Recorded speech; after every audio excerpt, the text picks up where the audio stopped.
مریم نے دھیمی آواز میں پوچھا۔ اس کی آنکھوں میں خوف کے ساتھ تجسس بھی تھا۔ نوجوان نے مسکرا کر جواب دیا، میں تنہا نہیں ہوں۔ یہ جنگل، یہ درخت، ہوائیں، یہ تاریکی سب میری رفاقت کرتی ہیں۔ اس کے الفاظ نے مریم کے رونگٹے کھڑے کر دیے۔ وہ کمرے کے ارد گرد نظر دوڑانے لگی۔ پرانی الماری پر گرد کی موٹی تہہ جمی ہوئی تھی اور دیوار پر لگی تصویریں اتنی دھندلی ہو چکی تھیں کہ ان میں سے کسی کا چہرہ بھی واضح نہیں تھا۔ تمہارا نام کیا ہے؟ مریم نے پوچھا، اپنی آواز کو مستحکم رکھنے کی کوشش کرتے ہوئے۔ نام؟ نوجوان نے ایک عجیب سی مسکراہٹ کے ساتھ کہا، شاید میں بھول چکا ہوں۔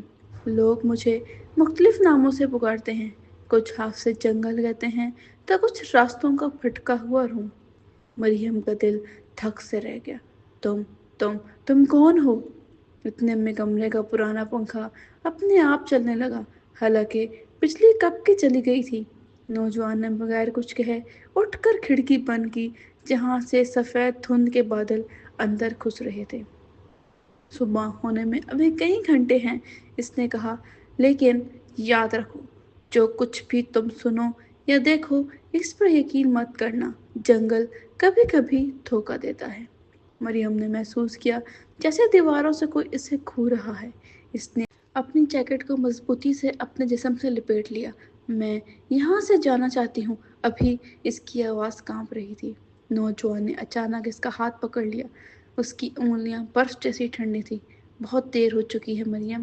رات کے تیسرے پہر کے بعد یہ جنگل زندہ ہو جاتا ہے۔ اب تم محفوظ نہیں ہو، کم از کم تب تک نہیں جب تک سورج نہ نکل آئے۔ کمرے کے کونے میں رکھی پرانی گھڑی نے اچانک زوردار ٹن ٹن کی آواز نکالی۔ مریم نے گھبرا کر دیکھا، گھڑی کی سوئیاں الٹی گھوم رہی تھیں۔ یہ کیسے ممکن ہے؟ وہ چیخ اٹھی۔